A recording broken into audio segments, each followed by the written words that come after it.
In the marble halls of ancient Rome, where emperors indulged in extravagant feasts and senators luxuriated in unparalleled comfort, a chilling darkness festered, a secret so abhorrent that history has often recoiled from its full exposure. Behind the imposing facade of the Colosseum and the celebrated triumphs of Roman legions lay a systematic cruelty that devoured the lives of countless young boys. Abducted from their families and transformed into possessions for the perverse gratification of the powerful, these children were not merely servants or laborers. They were carefully chosen for their youthful beauty, meticulously groomed for subservience, and forced into a life of unspeakable degradation. Their stories have been deliberately suppressed, relegated to the margins of historical narratives, dismissed as uncomfortable truths in the grand saga of Roman civilization. Yet, their suffering was undeniably real, their humanity irreducible, and their legacy stands as a haunting testament to how even the most lauded empires can rationalize the most heinous offenses. Today, we dare to peel back the layers of carefully constructed myth and confront one of Rome's most disturbing secrets: the systematic enslavement and exploitation of young boys as concubines within the opulent households of emperors, senators, and wealthy patricians. This is not a detached academic exercise in analyzing ancient customs or cultural differences.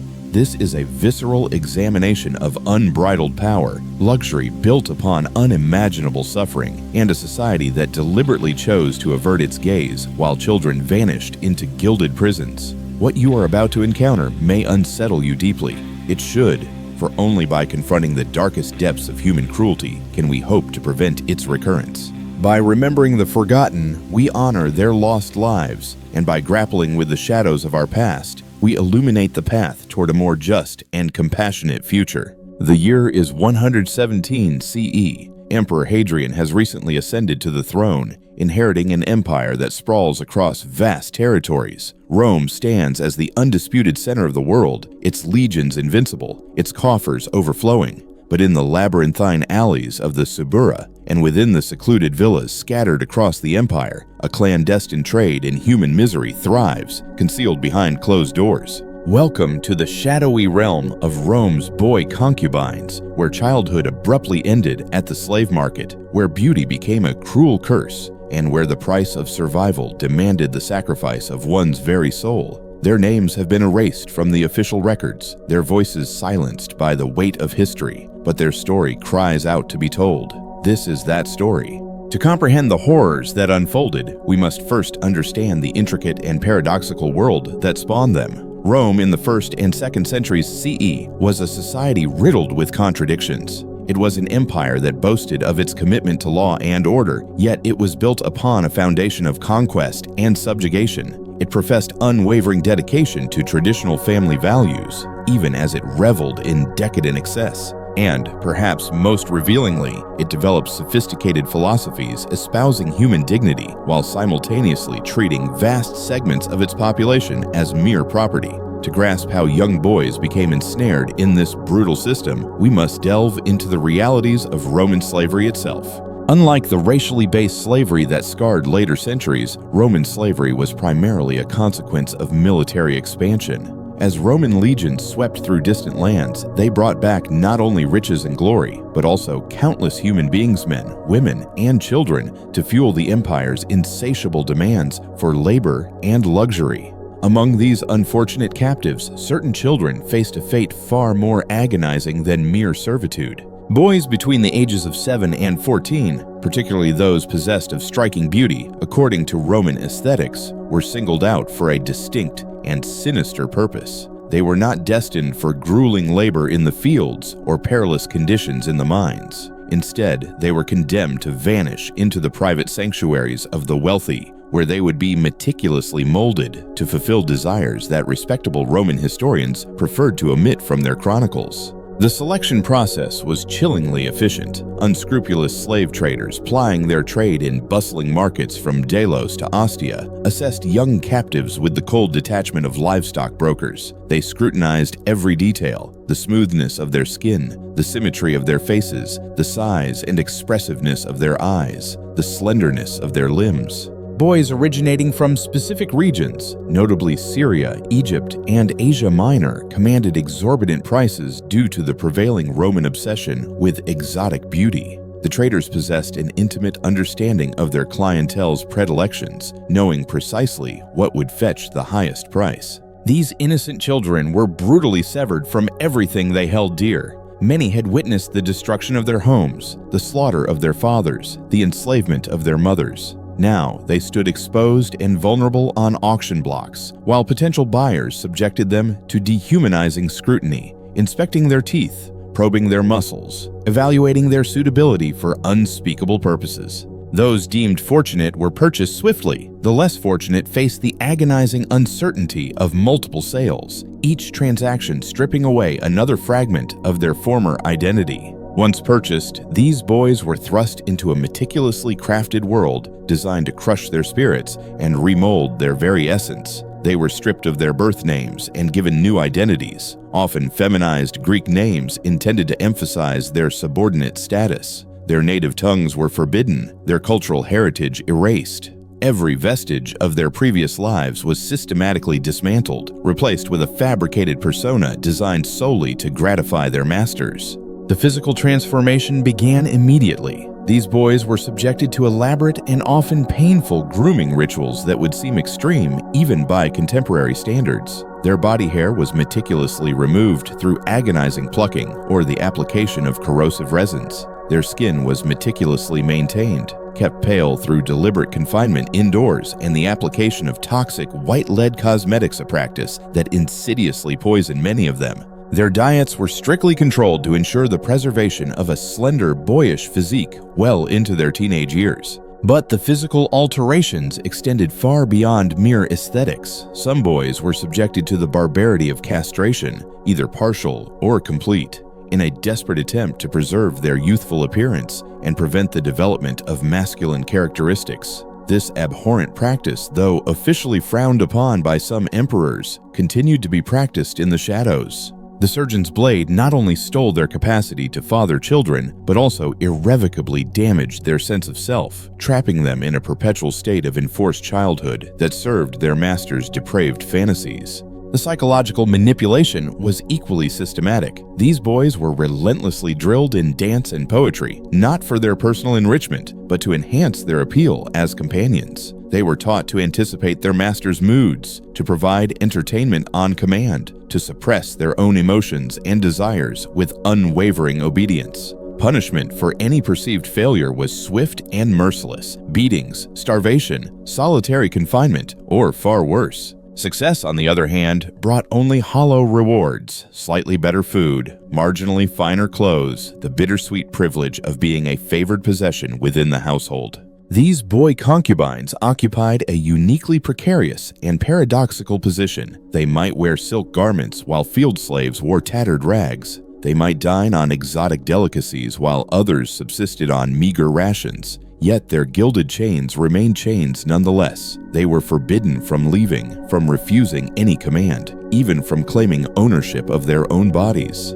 They existed in a terrifying limbo, neither fully human nor entirely object, simultaneously treasured and despised. The daily existence of a boy concubine was a carefully orchestrated performance. They arose before dawn to begin their elaborate grooming rituals. Hours were dedicated to their appearance, their hair styled into intricate arrangements, their faces painted with cosmetics, their bodies perfumed with fragrant oils. They were adorned in clothing designed to accentuate their youth and beauty: short tunics in vibrant colors, jewelry intended to mark them as valuable property, and sometimes even golden collars that served as both ornamentation and a symbol of their complete subjugation. Their days revolved entirely around their master's pleasure. When the master entertained guests, they served wine with graceful movements learned through countless repetitions. They recited poetry, played the lyre, or performed dances while predatory eyes scrutinized their every gesture. They were expected to be witty, but not overly intelligent, beautiful but not arrogant, available but never. Every moment was a treacherous balancing act where a single misstep could invite swift and brutal retribution.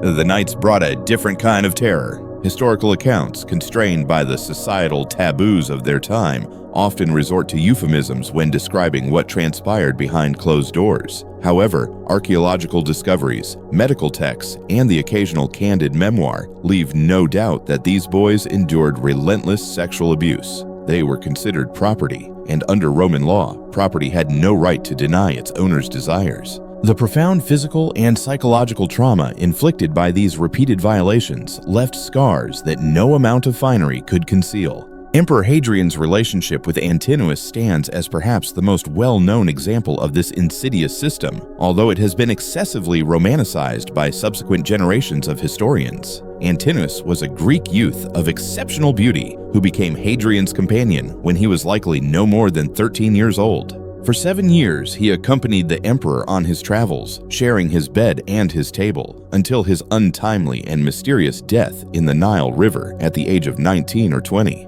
Hadrian's grief over Antinous' death was extravagant and theatrical. He founded cities in the boy's honor, commissioned countless statues to immortalize his image, and even deified him as a god. But we must confront the uncomfortable truth. What genuine choice did Antinous possess in this relationship? Could a boy essentially kidnapped into the emperor's household truly consent to becoming his lover? The power dynamic was overwhelmingly unequal. To refuse the emperor meant certain death. To comply meant survival, but at what immeasurable cost? The historical Antinous remains an enigmatic figure, his true thoughts and feelings forever obscured by the passage of time and the biases of historical narratives. We possess ample evidence of Hadrian's grief, but not a single authentic expression of Antinous' own inner world. We have countless statues celebrating his physical beauty, but no words articulating his hopes, his fears, or his aspirations. Like so many other boy concubines, he exists in history only as a reflection of his master's desires, his individual humanity overshadowed by the myth-making of those who wielded power over him. Yet even Antinous was comparatively fortunate compared to the vast majority of boy concubines. His exceptional beauty and the emperor's profound attachment afforded him a degree of protection and privilege that remained unattainable for most. For every Antinous who dined alongside emperors, there existed thousands of nameless boys languishing in the villas of less illustrious men, their stories unrecorded, their suffering unacknowledged. The poet Martial, writing in the 1st century CE, provides fleeting glimpses of these forgotten victims. In his satirical epigrams, he mocks wealthy men who surrounded themselves with beautiful slave boys, describing their physical attributes and behaviors in ways that leave little doubt about their sexual exploitation.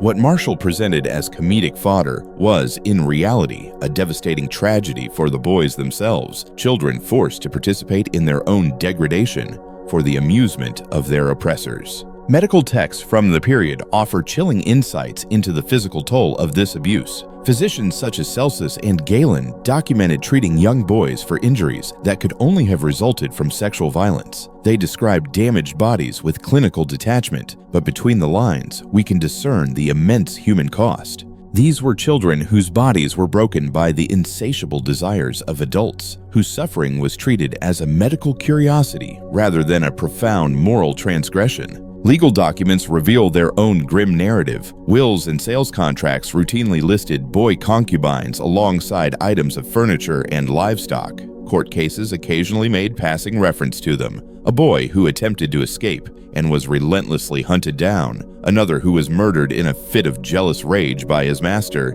yet another who was discarded when he grew too old to be deemed desirable. In the eyes of Roman law, these were merely property disputes, not profound human tragedies. The practice of keeping boy concubines was not confined to the imperial palace or the mansions of the extraordinarily wealthy. Throughout the far reaches of the Roman Empire, any man of sufficient means could procure a beautiful boy to satisfy his carnal desires. Merchants, landowners, military officers, many kept these young slaves as both status symbols and objects of perversion. The practice was so ubiquitous that moralists like Seneca felt compelled to denounce it, although their objections often focused more on the perceived dangers of excessive indulgence than on the inherent exploitation of the slaves themselves. In the eastern provinces, where Greek cultural influences remained potent, the practice assumed slightly different forms, but remained equally abhorrent. Boy concubines might be trained as skilled entertainers in addition to their other duties, learning to sing with captivating voices and play musical instruments with virtuosity. Some were even educated in classical literature and philosophy, transforming them into cultivated companions who could engage in learned discussions while pouring wine.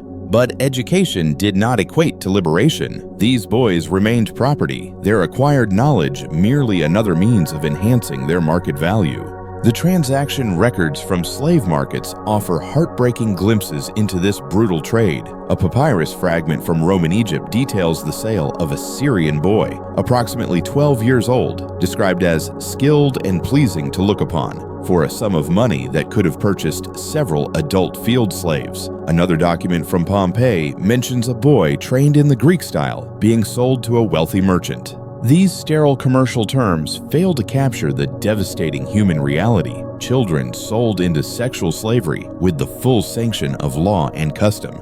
Perhaps most disturbing of all was the pervasive way in which Roman society normalized this pervasive abuse. Wealthy men routinely paraded their boy concubines at public gatherings, displaying them like exotic pets. Poets composed verses comparing their delicate beauty to that of blossoming flowers or precious gemstones. Artists immortalized them in frescoes and mosaics, forever frozen in poses of submissive availability. What we now recognize as egregious child abuse was casually dismissed as a lifestyle choice, a mark of sophistication and affluence. The psychological mechanisms that facilitated this widespread normalization are familiar to those who study systemic oppression. The boys were systematically dehumanized through language, routinely referred to as delicia, delights, or pueri, boys, irrespective of their actual age. Their suffering was minimized or completely disregarded. When they exhibited signs of trauma depression, self-harm, or attempts to escape, these were attributed to inherent character flaws rather than recognized as natural responses to unspeakable abuse. Although some Romans did raise objections to these practices, their motivations were often misguided. Stoic philosophers expressed concern that excessive indulgence with slave boys would weaken men and render them effeminate. Moralists fretted about the corruption of free-born Roman youth who might be tempted to emulate the dress and behavior of the concubines. The welfare of the slaves themselves rarely factored into the debate. They were viewed as instruments of moral corruption rather than as victims deserving of protection and compassion. The relentless military conquest that fueled this abhorrent system created a self-perpetuating cycle of violence and exploitation. As Rome expanded its dominion, ever more boys were captured and enslaved. The immense wealth generated by conquest enabled more Romans to afford the luxury of such slaves. The insatiable demand for beautiful boys even influenced military strategy, with some commanders deliberately targeting regions known for producing attractive captives. Children became yet another form of plunder, their lives shattered to satisfy the perverted desires of their conquerors. The trauma inflicted upon these boys extended far beyond the physical and sexual abuse. They were irrevocably separated from their families, their cultures, their very identities. Many had witnessed unspeakable violence, the destruction of their homes, the agonizing deaths of their loved ones. They were then thrust into a world where they were forced to ingratiate themselves with the very people responsible for their suffering. The psychological contortions required to survive under such circumstances left deep and lasting scars. For those who inevitably aged out of desirability, typically by their late teens or early 20s, the future appeared bleak and uncertain. Some masters, having grown weary of their aging concubines, would sell them to brothels, where they faced continued sexual exploitation. Others might be retained as menial household servants, forever haunted by reminders of their lost youth and former status. A fortunate few might be granted their freedom, although freedom for a former concubine carried its own unique stigma and challenges. The practice of manumission, freeing slaves, offers a nuanced perspective on the lives of these boys. Some masters freed favored concubines in their wills, perhaps motivated by genuine affection or a tormented conscience. But freedom for someone who had been trained from early childhood to be a sexual object was scarcely true liberation. These freedmen encountered pervasive discrimination, limited economic prospects, and the enduring trauma of their enslavement. Many possessed no skills beyond those they had acquired to gratify their master's desires. Archaeological discoveries from sites across the Roman Empire provide silent testimony to these forgotten lives. Burial inscriptions occasionally mention young slaves in ways that strongly suggest their roles as concubines. Grave goods smearers, cosmetics, jewelry hint at lives obsessively focused on appearance and display.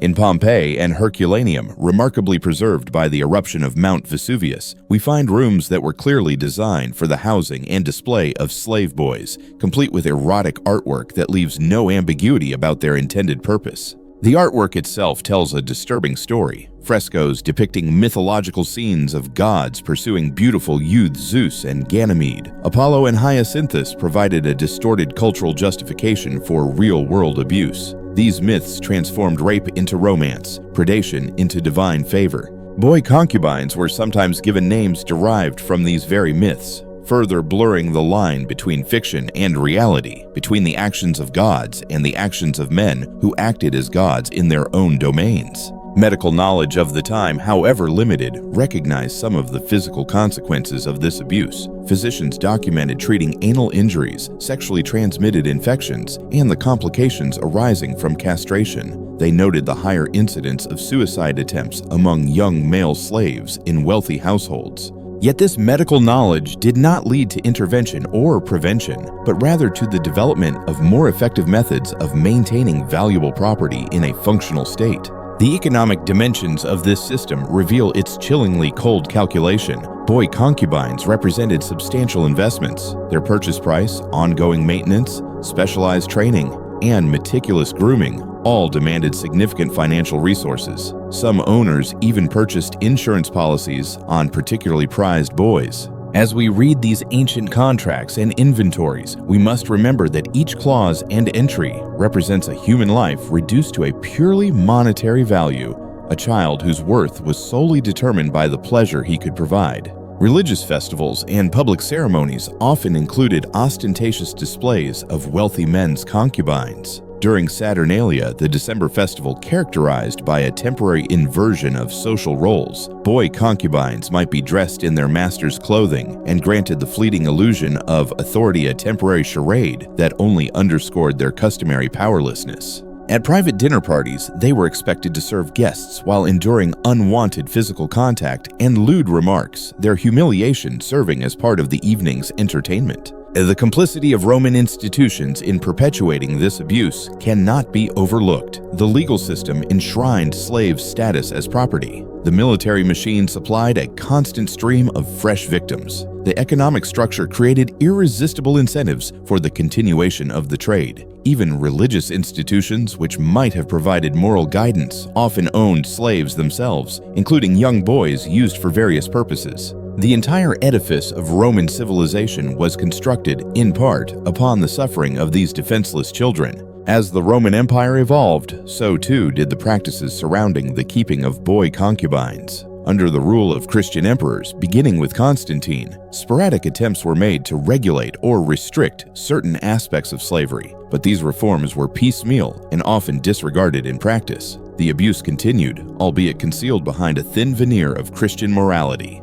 Boys were still bought and sold, still groomed and violated, but now their suffering was shrouded in even greater secrecy and hypocrisy. The growing influence of Christianity throughout the empire generated new tensions surrounding issues of sexuality and slavery. Church fathers issued forceful condemnations of pederasty, but their primary concern was generally for the spiritual purity of the perpetrators rather than the well-being of the victims. Boy concubines who had been sexually abused were frequently viewed as inherently corrupted and deemed unfit for Christian salvation unless they underwent arduous and humiliating acts of penance, adding spiritual trauma to their existing burdens. By the 4th and 5th centuries CE, as the Western Roman Empire teetered on the brink of collapse, the fate of boy concubines became increasingly precarious. Economic instability meant that many masters could no longer afford to maintain large households of slaves. Some boys were abandoned, left to fend for themselves in a world that offered them no prospects.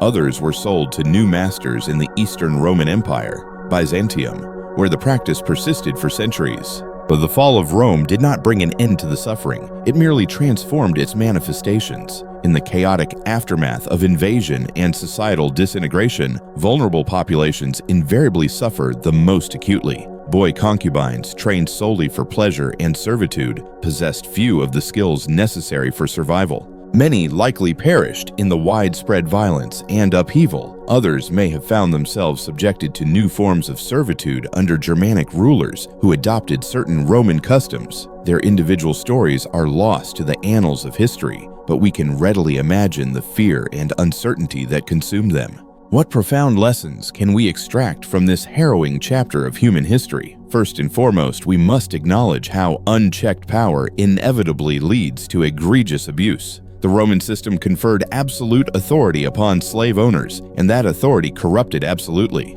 When human beings are classified as mere property, when their suffering is legally and socially sanctioned, atrocities become commonplace. Second, we witness the horrifying capacity of societies to normalize even the most reprehensible practices through a confluence of law, custom, and deliberate ignorance. The abuse of boy concubines was not concealed. It was openly displayed, celebrated in art, and trivialized in literature. An entire civilization convinced itself that the sexual exploitation of children was not only acceptable, but somehow indicative of sophistication and refinement. This normalization of evil should serve as a stark warning about our own susceptibility to moral blindness. Third, we must never forget the victims themselves. These were real children with names we will never know, dreams we can never fully reconstruct, and voices that were silenced millennia ago. They experienced love and fear, hope and despair, just as any child would. Their humanity was denied by their contemporaries, but we must never perpetuate that denial. By remembering them, we restore a fraction of the dignity that was stolen from them in life.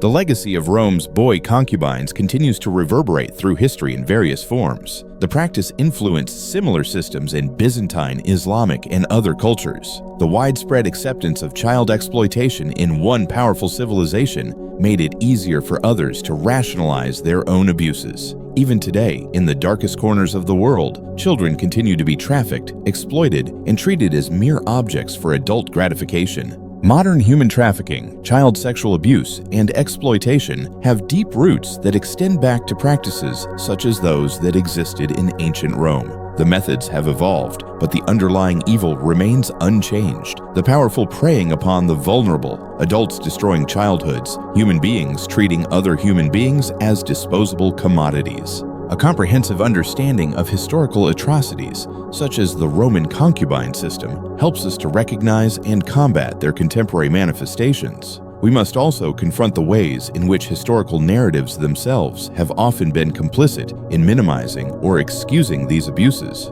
For centuries, historians predominantly male, and often identifying with the powerful rather than the powerless, have glossed over or even romanticized these practices. Hadrian and Antinous were portrayed as star-crossed lovers rather than as an abuser and his victim. The suffering of countless nameless boys was relegated to mere footnotes or ignored entirely. Only in recent years have scholars begun to examine this history with the moral clarity that it demands. The process of historical recovery is both painful and necessary. Each fragment of evidence, each inscription, each legal document, each medical text adds another voice to the chorus of the silenced. We cannot undo the injustices of the past, but we can ensure that they are not forgotten. We can refuse to romanticize or minimize the horrors that occurred. We can call it what it truly was: systematic child abuse sanctioned by one of history's most celebrated civilizations. This recovery also demands that we examine our own potential complicity in perpetuating similar systems.